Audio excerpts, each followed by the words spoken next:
Welcome to Your Second Act, the podcast that proves that life doesn't have to end at 40, 50, or even 60, because when it comes to living your best life, age is just a number.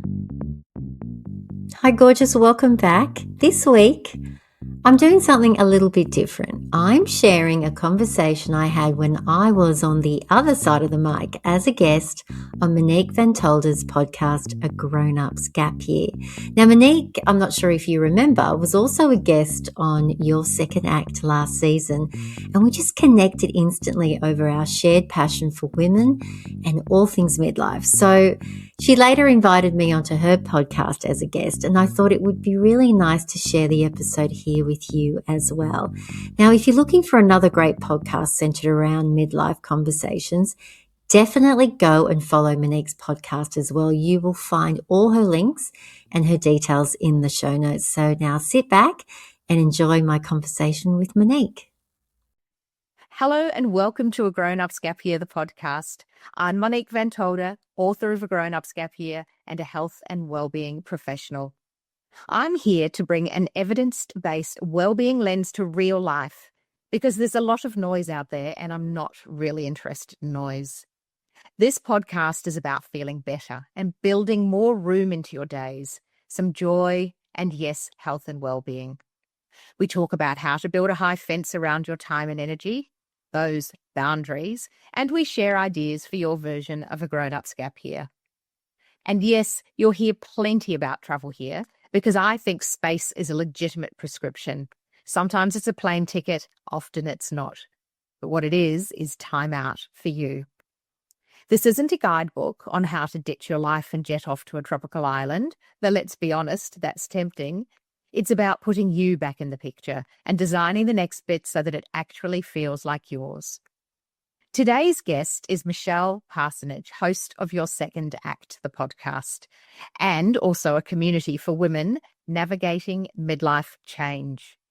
Through the lens of her own second act journey, Michelle shares honest conversations and stories that explore what happens when women pause, get curious, and choose what's next. There's a lot of synergy between Michelle and I, and that's why we get on like a house on fire. She also holds in real life events for women.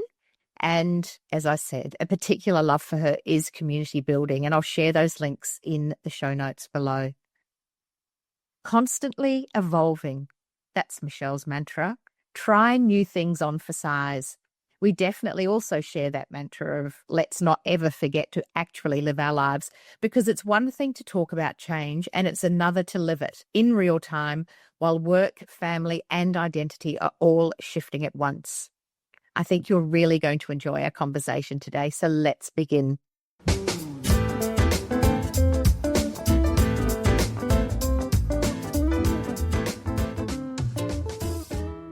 Michelle, welcome to A Grown-Up's Gap Year, the podcast. Oh, thank you, Monique. I have really been looking forward to joining you on your podcast as you join me on mine. I think we just have such a like-minded way of looking at our second acts, at midlife. So I'm really excited to be on this side of the microphone with you. Oh, look, thank you. And I did love that interview, and I can't believe we're nearly, 6 months or so. And last year flew. And actually, to that point, now I've done a bit of a preamble in the intro with your background, but I'd love you to share that in your own words in a moment. But I thought we'd have a theme for our episode, and it plays beautifully into your latest podcast episode as we record this, and that is Year of Change. So if we keep that in mind as we talk about everything, because I think there's so much that we can share there, and I just love what you spoke about. So we'll get into the nuances of all of that in a moment or two, but do you want to let the listeners know who you are, where you reside, and then we'll go from there? So I live in Sydney on the North Shore. I have had a podcast now for the last 2.5 years. I guess I got to a point in my life when I turned 50 that I just felt like I needed something more. There was no spark in me, and I thought, what's my purpose? Growing family. And, we have these shifts in our lives. And I felt like, well, if I'm feeling like this, then many, many others are feeling the same way. So that's what got me onto the journey of my second act, which is what my podcast is called. And I seriously have not looked back. So I'm really loving bringing these interviews and stories to lots of other women's ears. And probably like yourself, Monique, you get these messages from your listeners saying, thank you, I so needed to hear that. And I myself, I remember through COVID listening to many, many podcasts and thinking, I really feel like I want to do this. I really want to give women a voice.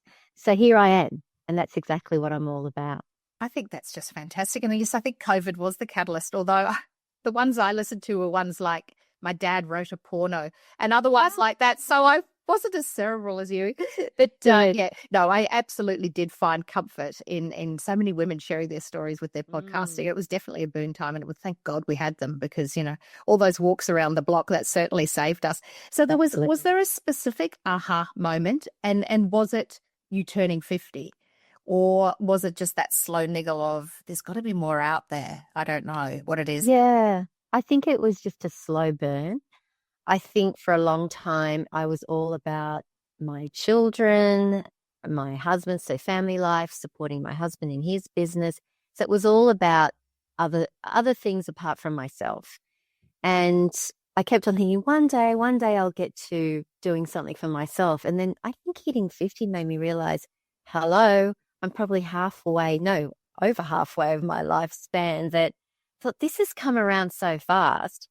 Children are grown up, don't need me as much. And I just found myself probably feeling depressed and thinking, what now? And that's what really scared me. And that's what put me on the track of, okay, let's open up to something, whatever it is. And I hear a lot of women say, but how, what? And I understand those questions. You don't know. I truly believe just by taking a little step, and I go on about this a lot. I probably bore people when I say this, but I am such a big believer. You take a small step. It could be something tiny, be inspired by someone listening to a podcast. And I think for me, that's what it was. I was listening to these podcasts of women saying, oh, I started ballroom dancing. And from that, I realized I really like this. I'm going to become a ballroom teacher or I'm an artist or whatever it is. It could be something small. And what I've realized is your passion doesn't have to be your day-to-day job. You don't have to make money from it. But I think having something that lights you up is so important in any stage of life. But for me, this stage of life, because I really feel now I'm stepping into my own. Isn't that fantastic? And I love that our trajectory has almost brought us to the same point by accident, but almost the same year, the same time, the same moment. And because I call it If She Can, I Can stories. And that's what you began with your second act. Yeah. You do these fantastic interviews and right way back at the beginning, you had this thought, I suppose, that you've just articulated that bringing those other stories of other women to life will help other women. So where did you come up with the women that you wanted to interview? Where did you find them at first? And also, even a little bit more than that, it takes a lot of chutzpah because this is not your background. You didn't something all from a radio announcer to, I know I'll become a podcaster. So let's go back a tiny bit because you were working, obviously, as you've mentioned, all the way through your children's childhood. However, the role was completely different to what you've transformed into. Absolutely. Look, I'd have to say I've had a lot of pivots in my career. So anywhere from marketing to interior design, I've always sort of tended to go with creative roles. But I found I really wanted to give that time to my children. So I didn't want anything that was going to take me away from that. So I guess working in the family business allowed me that space. But I was able to still keep myself in that role of working, being away from being a mom and a wife. So I'm very appreciative of that. But back to what you were saying, no, I do not have a broadcasting background. I am not a journalist. I'm a good talker. I could talk forever. So probably have that on my side. But it's interesting for people that knew me, in my younger years, I was a very, very shy person, very shy child. So it's quite interesting that I've put myself out there on this quite a public platform. But I don't know. I think I started it and I roped in a lot of friends initially because I thought, well, I don't know, who am I going to interview? So obviously with women, we share our stories with our friends. So I said, I need to hear your story. Would you share it? And some of them were very generous and kind to be open. And I said, look, probably maybe one person might listen to it, but hey, and they said, okay, we'll do it. So I started with friends, and then I found this inner confidence that it just came out so naturally. Probably the first time ever that I felt that this was aligned with me. And I just felt like I was meant to do it. I can't explain it, but that's how I felt. And it's strange that 2.5 years later, I am still doing it. I haven't given up because I've read the stats that I think on average, someone might maybe put out 8 episodes and give up. Because as you know, Monique, it takes a lot of work. It's not like I just show up and record. It's a lot of work, of research, of editing, of doing a whole lot of things. So it's a labor of love because I do not make money out of it. But I love that I am possibly giving inspiration to somebody else. That's fabulous. And look, and to your earlier point as well about, your purpose doesn't need to be your money-making exercise. And look, it's luxurious to be in the position that we're in and certainly live in the age that we do because we can literally do these things from our bedroom.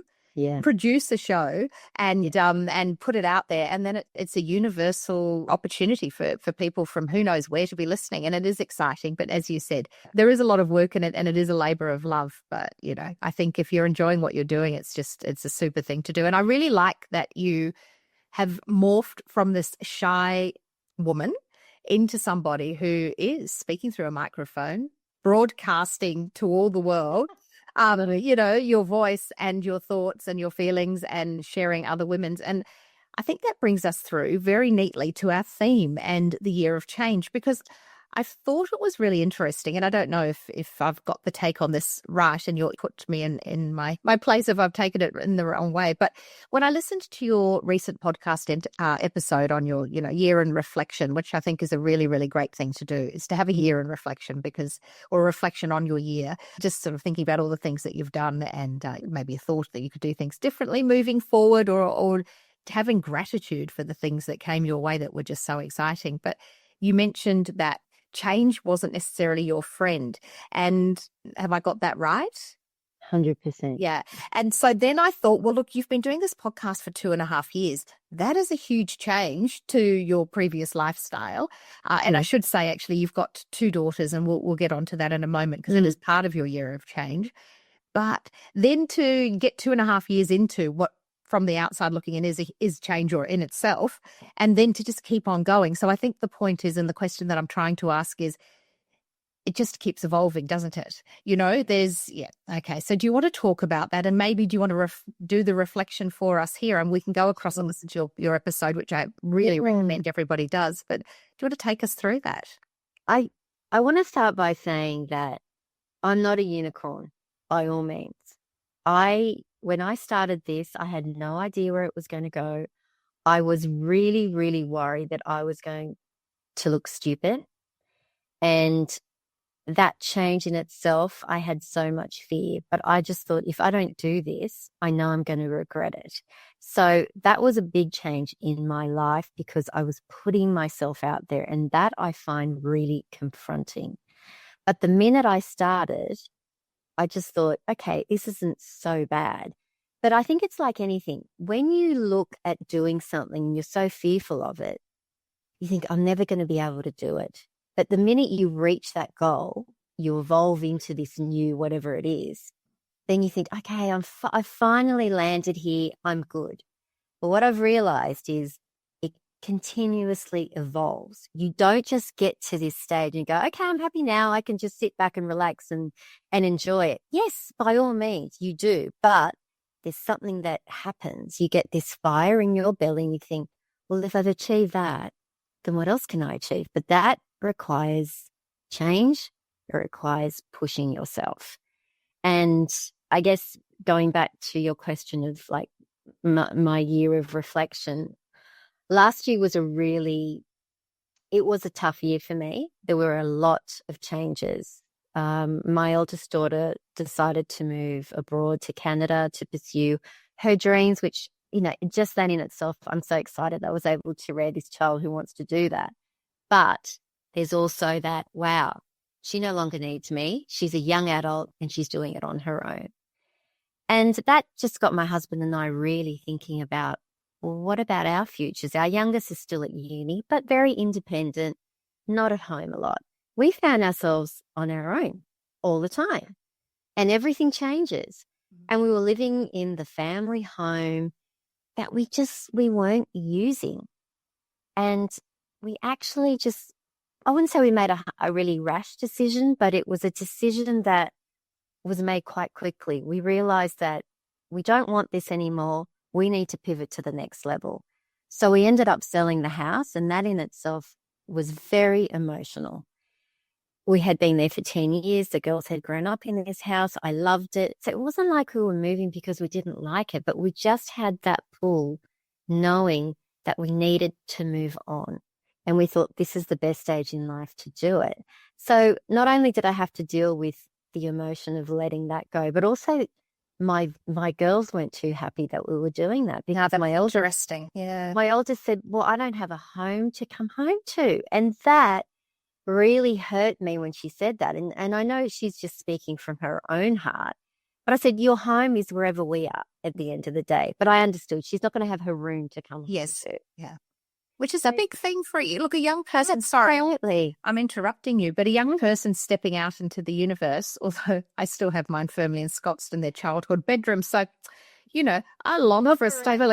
I know. Well, isn't it funny? Actually, I'll segue slightly. I've got one, the youngest has gone on an adventure of his own into India, which is, this is a child who barely leaves the suburbs. So I think that's amazing. He's not listening, so that's fine. I can say that. So I'm like, and you chose India for your first foray into it. Let's go you. But anyway, he's loving it.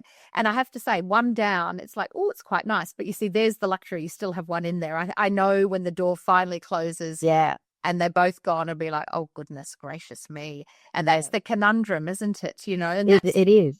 And I sorry, I have interrupted you mid-flow, but before I lose that thought, because, midlife and brain fog. If I write notes, Michelle, there's no guarantees on anything, so we'll flick a little bit.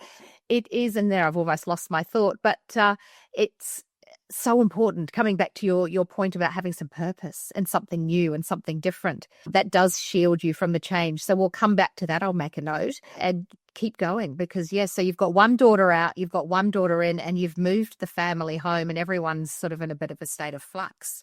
And and also just moving, meaning we've downsized, and we had to let go a lot of stuff. And that's another thing that was like, oh, okay, it's like a real cleanse. I loved that though. It's like we live with so much stuff that we don't use, that I have brought what we need to this place. And it's been really interesting that I haven't missed the stuff. So what I've liked about, I feel like it's a bit of an experiment, because we haven't bought, because we don't know what the next stage is going to be. So we've decided to rent to see if this is what we like. And I feel like, in a way, it doesn't feel like it's permanent. So it's like I'm on a segue to something. You're on a permanent holiday, aren't you, my darling? Yeah. And you've landed somewhere which is a different neighbourhood, different shops, and even the mundane, like going to the supermarket, it's a different kettle of fish altogether. It is. But it's almost that all care, no responsibility. And that in itself is quite freeing and youth giving, I suppose. Yeah. And I feel like it's refreshing. It's a try before you buy. And because we still have one child with us, it doesn't feel like this big change. There has been a lot of change, but I feel like it's a little bit of a transition. And then once my younger child then decides to leave, I feel like it's not going to be as big of a deal as it was coming here, if that makes sense. Oh, so it's like tiny little steps. But Yeah, I think that was a very big change. And obviously my daughter moving away. And then I made the big decision because, why not? If I'm making all these changes, I actually had a serious conversation with my husband one day and I said, you know that I support you and I've been part of the business for 13 years, but I no longer want to be. Now, I had been thinking about this for 2 years, 2 years, but I never, ever, ever felt that I could be that honest with him. And maybe I just wasn't ready to be because you feel like you're letting them down. And it's like, well, this is our livelihood. You're here making it happen as well. But then what I realized by being honest with him, and obviously I just couldn't leave overnight, I've transitioned myself out of it. It's been great. And he completely understood. And I said, I really need to do something else. And he said, well, what is it that you want to do? And I thought, well, here we go. There's that question again. I don't know. No, you like, what do you want to do when you grow up? I don't know. Exactly. We're in our 50s. Have we grown up yet? No, I don't think so. Yeah. But one thing I knew, I just couldn't work in a corporate environment anymore. I've done that for such a long time. I find it soulless. I don't like it. It's not me. It's not who I am. So one day I just had this thought of, I wonder what it would be like to work in retail. Now, I've never, ever worked in retail, which some people say, I can't believe you never worked in retail, in your 20s or 30s. Uni job. Yeah, exactly. No, never. I never did it. So I told my husband, I think this is what I want to do. And he said, okay, we'll go for it. So I started looking for jobs. And that in itself, again, change in putting myself out there, it seriously made me feel sick. I thought, I haven't been on an interview since my early 30s. That's a long time ago. I wouldn't even know how to do one. I hadn't even put a CV together. I was going to ask, that's what I wanted to ask you actually. And you've neatly moved into that is, what are even the practical steps of job hunting now? So there are listeners out there who are going, oh God, listen to the two of you, cripes. But how fortunate that we haven't been in that situation for a long time. And we've been able to work in family businesses or, whatever it is. But what's the reality? Because we hear all the time ageism. I have my own reality because when I came back from, what became the grown-ups gap year, I went through myself out there and did things like, I don't know, apply for Qantas, long-haul flight attending. Because to your point, I'd always been in management in airlines. Wow. But I'd always had an eye on the prize. I thought, I want to be on that plane. Now, my mother was a little rude. She said, you're swapping one dishwasher for another. Is that what you really want? He said, yeah, but I'll end up in Paris overnight rather than Paddington. So it kind of works for me. But yes, it's confronting. So let's talk about the practical steps. What did you even do in the first place? Well, the first thing was I started putting my CV together. And that in itself was a really, really good exercise to do because you don't realize the skills that you have gained along the way. Even if you haven't worked, you really have gained a lot. It could be, if you haven't worked, look at the things that you've been doing in the last, say, 20 years. Maybe you've been involved in your children's schooling. Could be fundraising, whatever it is. It's little small things that you have done that you don't realize that you've gained skills from. And I started writing all these things down. It's like, oh, I forget that I did that. I forget that I volunteered. Volunteering, another skill. Because again, you're putting yourself out there, you're meeting other people in any type of capacity. So when I put it all together, I actually felt like it was a bit of a blueprint on me. And I thought, wow, okay, this is actually quite good. I've done a lot in my life that I had forgotten about, that I hadn't placed value on because I felt like I was such a mum for a long, long time. And yes, I worked in the family business. And yes, I used to have a life before that. But it was always, I was, a wife, a mother, and I worked in the family business. Oh, Michelle, the whole unpaid labor economy, which keeps every economy in the world going. And yet the dollar value ascribed to it is front line center. I have an anti-guilt calculator coming out in a couple of weeks, which will put a dollar, very low dollar value, because I'm just going from the base rate of the, Australian sort of minimum wage, but it'll put a dollar value to what you basically do in a week, give or take. It's an easy thing. It's a fun thing to do.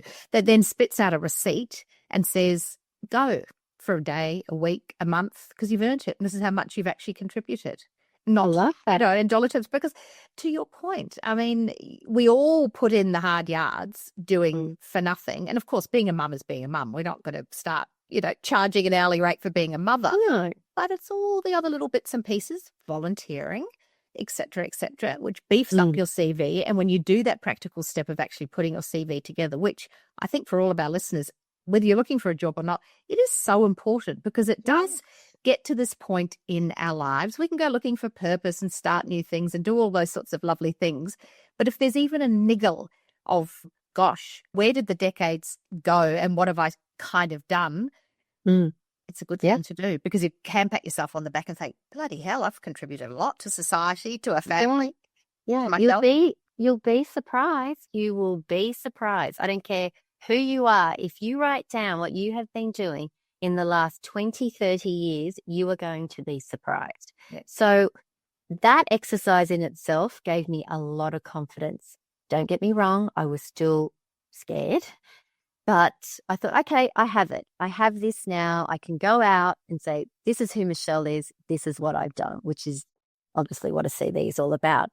So then I started looking online. I didn't know where to search. So obviously you just go to Seek, and there was a role going, and it was perfect. It was the chain Zoosh, Yes. which they've like giftware, accessories, all that type of thing. I thought, perfect. That's definitely my demographic. It'd be great. The women that shop in these shops are definitely midlife women. I speak to these women. I felt like I know exactly how they think, how they feel. I feel like I'd be great in that type of role. So I applied, and then I got a phone call about a week later, and she started to interview me on the spot, which that in itself threw me. But I thought, okay, I'll just go with it. Anyway, she wanted me to come in and see her. So I fronted up, and she was lovely, a lot younger than I was, but I saw that the manager of that particular store was a woman who was probably 60 years old. That's great. That's great. I'm not going to be working with an 18-year-old girl, 20-year-old girl. So I thought, okay, this is great. Anyway, it was interesting what she was asking me, because again, I was very used to having interviews in a different environment, usually in a boardroom. It were very situational questions. I don't know. It seemed very different to me. And because I didn't have any retail experience, I thought, okay, well, this is probably going to be a negative. Maybe she wants someone to come in and know exactly how to do it. But to be honest, I think if you're a personable type of person, you know how to deal with people. If you're selling things that you actually like and you buy, then I don't think it's rocket science. I think at the end of the day, if you can speak to women, you're not pushy, then I don't understand whatever else you need experience with. Look, I don't know. I could be wrong. But anyway, I went for the interview, and I felt that it went well. And then a week later, she sent me an email saying, thank you for your time, but we've decided to go with another candidate. And I thought, okay, that's fine. But I valued the fact that I had that experience. So then I thought, okay, well, I'm not going to stop there. Sorry, did that do anything to your confidence? Did you feel a little bit, look, of course I've got this in the bag to that point? I kind of did. Yeah. I was saying. Let's dig around that a tiny bit if you're okay to go there. Yeah, sure. I really felt confident, and I walked in just being myself. Once upon a time, I probably would have put a front on, so I would have come across impressive, but I think that is also being young and not experienced. And I just think I'm 55. I'm just going to come in as myself. You either like me or you don't, and I really don't care. Yeah. So I didn't go in with an arrogance about myself, but it was like, this is who I am. So I felt when I left quite confident. I held myself well, and that was it. So when she said you didn't get it, I thought, oh, okay, well, obviously she's found someone who's suits the role more than what I do. I don't know if it came down to the fact that I didn't have experience. I will never know. But You didn't ask her? No, it was a job done. Yeah, fine. Okay, fine. Yeah. Because it's interesting too, because that's quite confronting to actually ask, isn't it? As Yeah, it is. Maybe I should have. I don't know. Yeah, there's no book. No, I don't regard it. It's interesting, isn't it? But anyway, so then what did you do? Dusted yourself off and? Yes, and I thought, well, okay, well, the old me probably would have felt defeated, and I'm not doing that again, not putting myself out there to be rejected. But I thought, well, no, I think this is what I want to do. Okay, let's get out there again. And then I noticed that there was a job going at Witchery, and I decided to apply for that. And it was a Christmas casual, which I thought, oh, okay, I've heard a lot about Christmas casuals, even through my kids. I've had Christmas casual positions. And I know that a lot of the times they then keep you on. It's a great segue into a job because they need more people around. And I thought, yep, why not? So I went in for that interview, and I have always shopped at Witchery, so I know the product inside out. And I thought, great, this actually would be quite good. I walked in and I just felt the energy was really good in the store. It's a big store, and the girls seemed really nice. The manager seemed lovely. And she said, look, we'd be really interested in having you as a casual. So why don't you start in October?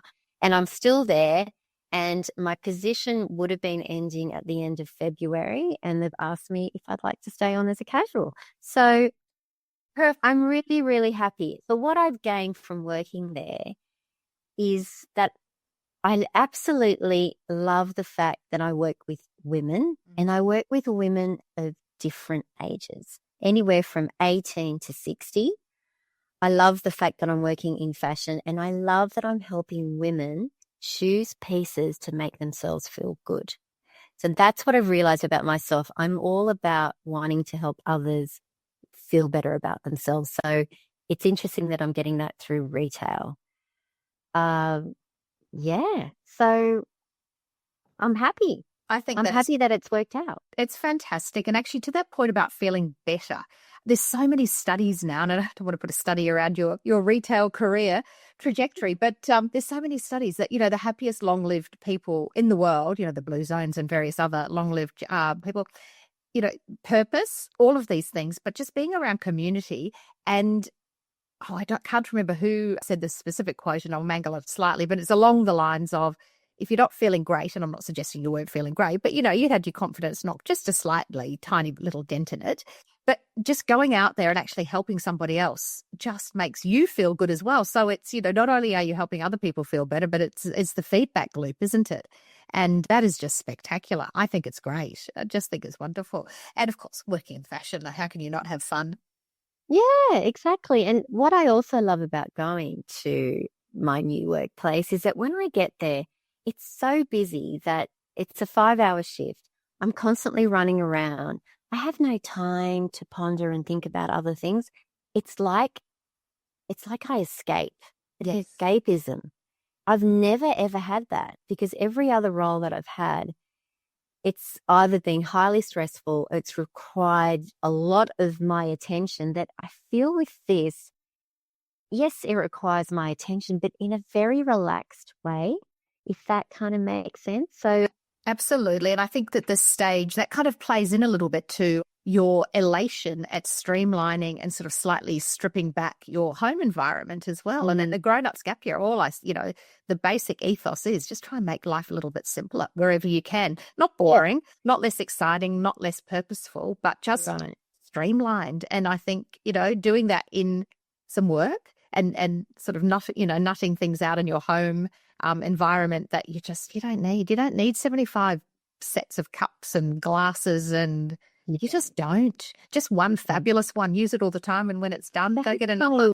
Exactly. Heaven. That's refreshing and youth giving in itself, I think. Yeah. And so I think it's wonderful. And then to your point about helping women feel better, because we haven't spoken about, it's not really, I don't talk about body image or any of those sorts of things, but I think, from an energy perspective, when you turned 50 and way back before you started your second act, to now, have you noticed how you feel, do you feel differently about yourself, both physically and mentally? Well, mentally we've touched on, but certainly physically. And in helping these women feel better, I guess the thing is when you're shopping for fashion, some people don't feel good about their body. They don't feel happy in their skin. And I think I've always said, if you dress the outside, the inside catches up when you're feeling like you presenting better, I think is what I'm trying to say. I hope that makes sense. Yeah, no, Touch on that a 100%. bit. Yeah. Yeah, look, I do deal with a lot of women that come in who are midlife women who have this notion that they can't wear certain things. And a lot of it is they want to cover themselves up. And I say to them, but why do you want to do that? Because I'm too old, I can't go sleeveless. Why? Oh, because I've got this, I've got that. And sometimes I'm able to convince them to try something on that doesn't have a sleeve. And the look on their face, it lights up and they go, oh, okay. And they have that confidence. So personally, we all have our insecurities. And as we get older, we start to put on weight in different places. But there's something about turning 50 or even 60, whatever it is, that you give less F's about. Well, Only way. it's the movement, big movement out there, giving less F's. Yeah. I don't care, because there's something about confidence. When you see a woman who walks past you in the street, I don't care what she's wearing, but if she's walking with that sense of confidence, everything she wears looks amazing on her, because you can see she's taken the time to dress in the way that she feels comfortable in. When I see ladies that come into the store, you can see they want to be hidden, and that saddens me. And there's a whole lot of reasons why they are like that. And I just want to get them and say, you can be this, you can do that. But it also starts with working on yourself, on your self-confidence. And I understand that that's not easy, but I came from a place where I guess I started to feel insecure about different things. And I decided I'm going to start working on me. I'm no longer going to be worried about everybody else and make sure that everyone else is fine. I'm going to start thinking about myself. So that did require me to go and get help, as far as I was working with an amazing kinesiologist, and she was my turning point. She opened up my eyes to so many things. And from there, I feel like I've just bloomed, and I'm still going. Yeah. And I just take that, doesn't it? It takes that one absolutely switch. It is. It's like a little light bulb moment. And understanding, why do you have those triggers? That's the other thing. Why do you have those triggers? And when we started to work out why, it was like, oh, okay, a lot of it's got to do with me, not that person. It's got to do with me.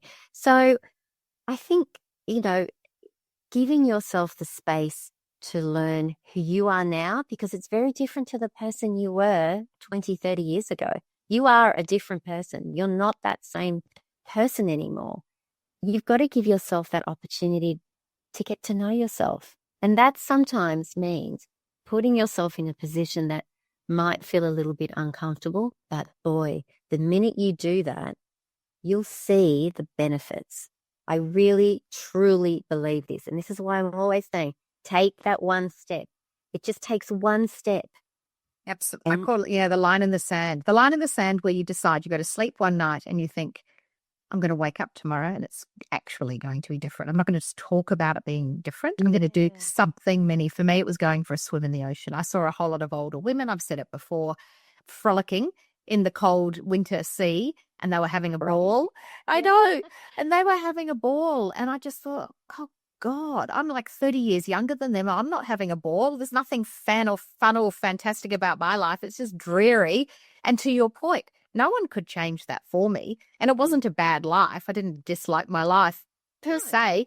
But it's just like, what on earth? I'm just trudging. I'm trudging, and life's for living. And that was it. So that was my line in the sand, and yours was getting some professional help from a kinesiologist. And so it can be anything. It doesn't matter. I don't know, have a sunrise with hot with some sun on, go and watch a sunrise with a hot coffee. And that could be that. Yeah.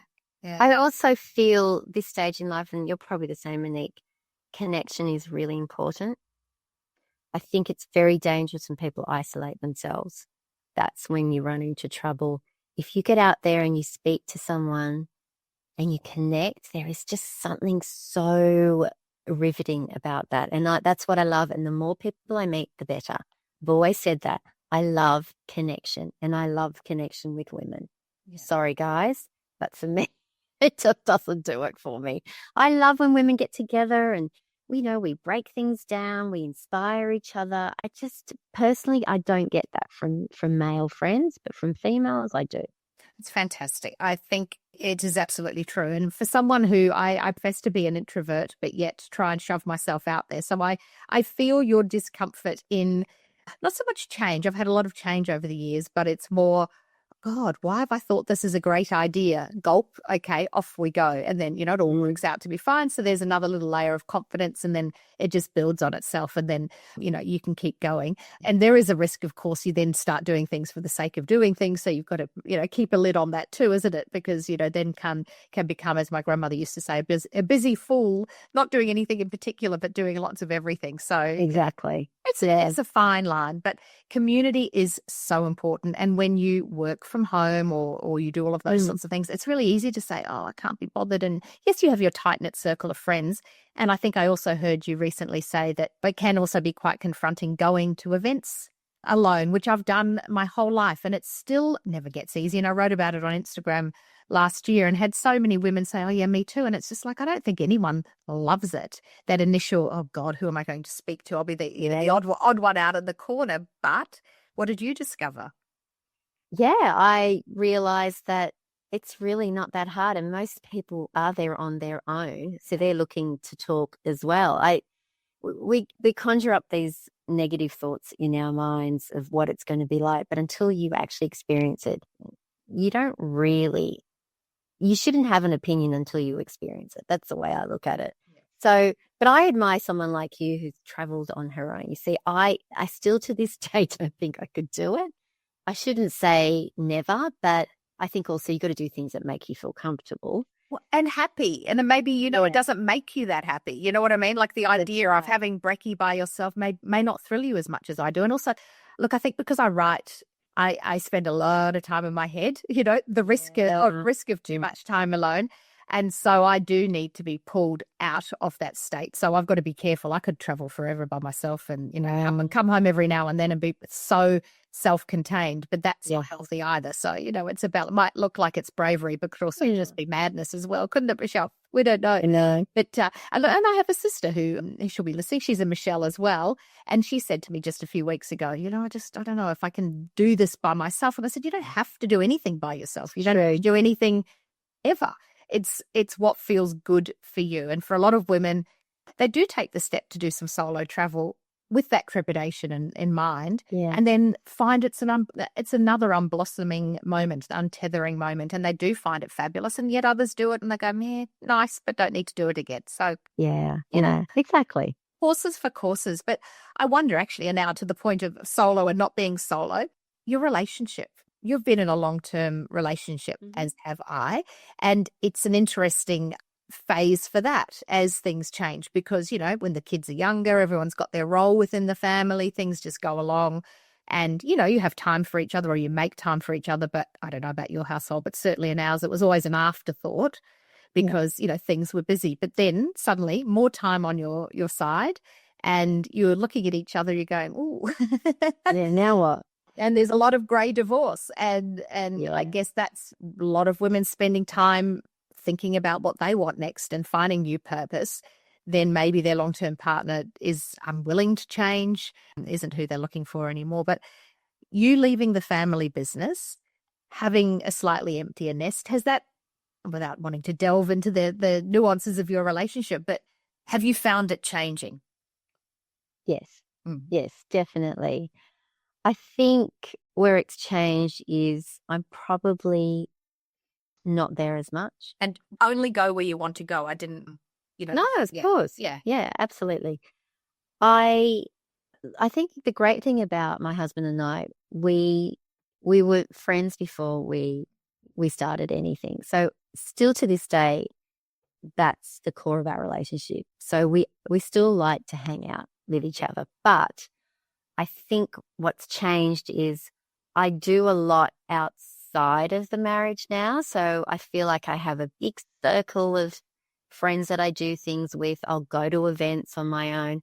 And he's quite happy. Like, he's a big cyclist. He loves all that cycling, golf. So it's like these are our interests. But when we come together, and I think this is what's nice now, we don't work together. So I find that the conversation isn't always related to work. And I think that's what was happening for a long time, because we're always in it together. So now we have our separate interests and we come together, and it's great. So yeah, of course it changes, but I do feel that I'm not there as much as I used to be, if that makes sense. Like, for example, the other night, I ended up working a full day at Witchery, and I got home and I did pre-warn them. I'm not cooking. I'm out. So I got a text saying, oh, I'm about to go out and do this, and that. So let's just get takeaway tonight. Well, you see, that gave me the shits, because if I was at home, I would have made sure that the meal was ready.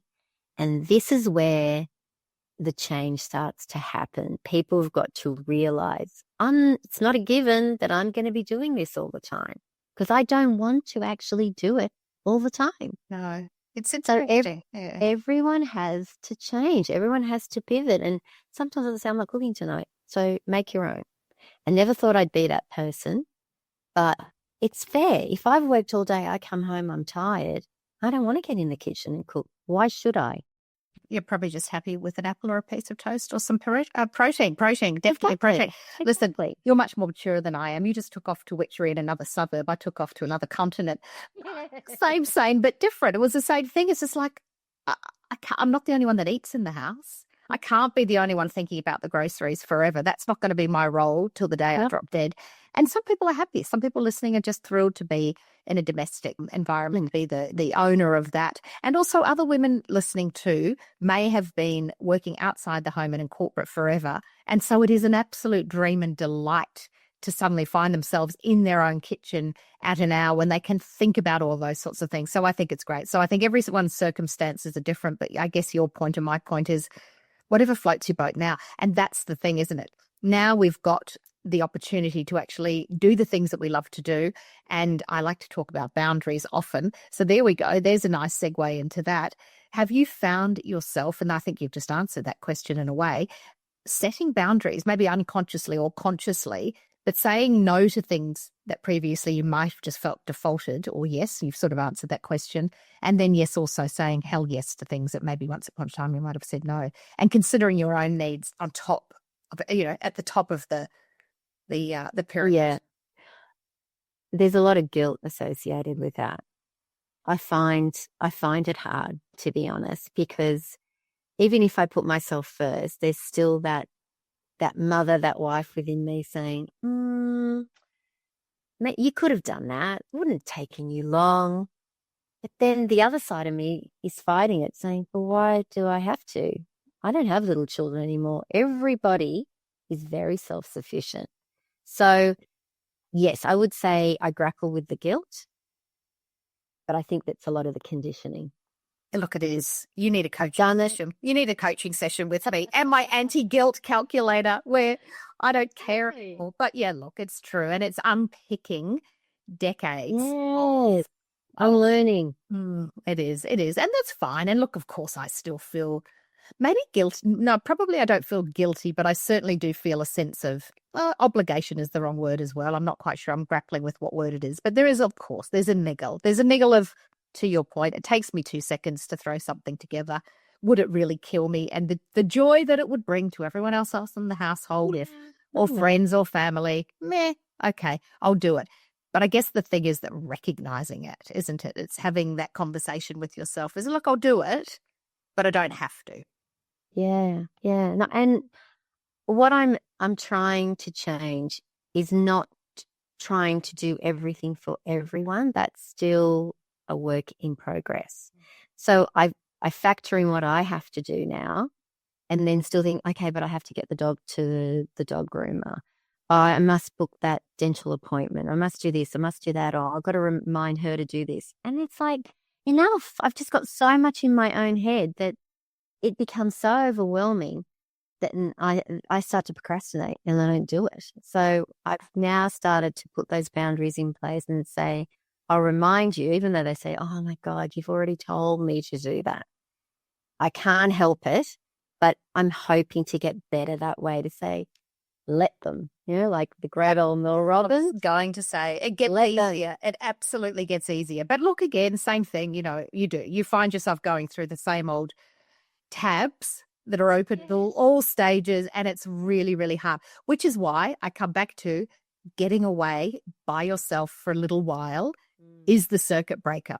And sometimes that's a really good way to look at it. I'm not going to wander around and go on a holiday by myself, but I'm going to take myself away for a week and let everyone just get on with things and see how it all pans out. And then it just makes it easier for you to come, sort of sneak back in, but not into the default role. But anyway, all a work in progress. So Michelle, who's I shouldn't really say little old lady, but who's the older woman that you envisage for yourself? Is there a role model? Is there a little picture in your mind, or a big picture in your mind, of who you think you might be when you're 85, when you're 90? Oh,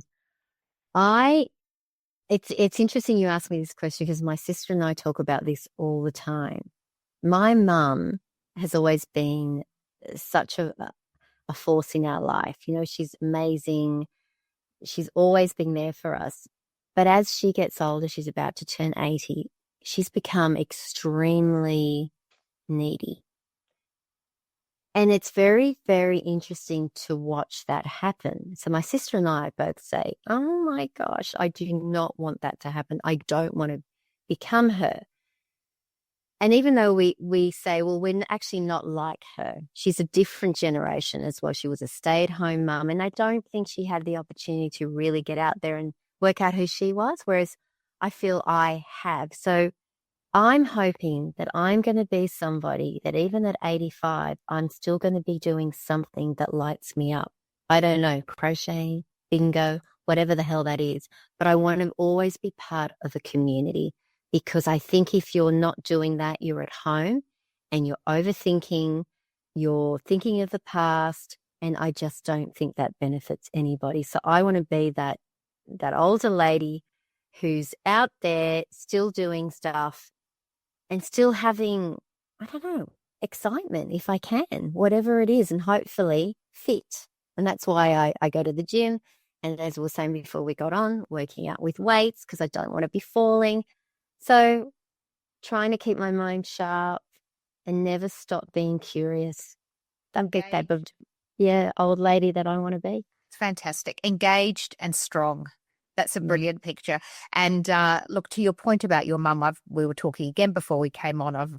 My mum's recently had a fall, and she's 78, so she's only a little bit younger than your mum. But same thing, she was always so capable, and then all of a sudden not, and it happens in a blink. And purpose and engagement are the things that I think we've got the benefit of. So I think we owe it to our grandmas and our mums who couldn't have these conversations, who didn't have the conversations about, good nutrition and what things would be really fantastic for keeping us aging well and healthily, and our brains as well. So I think that is superb. So to that point of remaining engaged, we haven't even touched on your events. And so when this goes to air, one may have been and another one's coming up, but do you want to talk to us about these events that you're running? Thanks. Yes, I'd love to. So next end of February, I'm starting a women's circle, co-hosting it with a good friend of mine who is a Vedic meditation teacher and breathwork specialist. And we decided that we feel women, there is a sense of a lack of community, of women coming together and really sharing their thoughts on whatever it is they want to share. But we've got like a program that every 2 months we're going to meet, and it's going to be over the whole year. And we're going to touch on different subjects. And then we're going to open the circle up to discuss it. So it's going to be quite a sacred, beautiful space just for women, not necessarily midlife women, but predominantly. So that is starting at the end of February, and there's more information on the list if you'd like to share it. Yes, with pleasure. And then I'm really excited about another event I'm co-hosting with another friend of mine, Rebecca from AIO Wellness, in March down in Rose Bay, and it's called The Reboot, where I really wanted you to be part of it. I know. Topic near and dear. It's fabulous. So it's about, we've got 5 ladies on the panel who are each going to be discussing their reinvention stories. And they're women who come from all walks of life, who've done something big or small, but we wanted to bring this together again to show other women that it's all possible. So we're going to be interviewing them. So it's going to be a little bit like a live podcast, if you want to call it that. And we're going to go out to the audience if they'd like to ask these women questions. But it's really bringing women together to have that open chat and to hopefully maybe have a light bulb moment, spark something within you that it's all possible, because that's where it started for me, listening to other women who were doing something a little bit different. And that made me realize, well, why can't I? And here I am talking to you on this podcast. So there you go. Fantastic way to end. If she can, I can. And that is our message. And 2026 is the year of connection, because I'm with you. It's got to be in real life. It really does. Yes. Okay. Yes. We're talking online, super duper, but this is an audio only because I'm old school and I love the old radio. Paint your own. Just have a chat down. We don't need to see each other. We can go on Instagram, do all of that. But actually in real life, give each other a hug. I think that's incredible. So Michelle, thank you for sharing your story. Thank you for your time. This has just been superb. And I look forward to seeing you in real life very soon again. Oh, thank you, Monique. It's been an absolute pleasure. Lots of love. Thanks.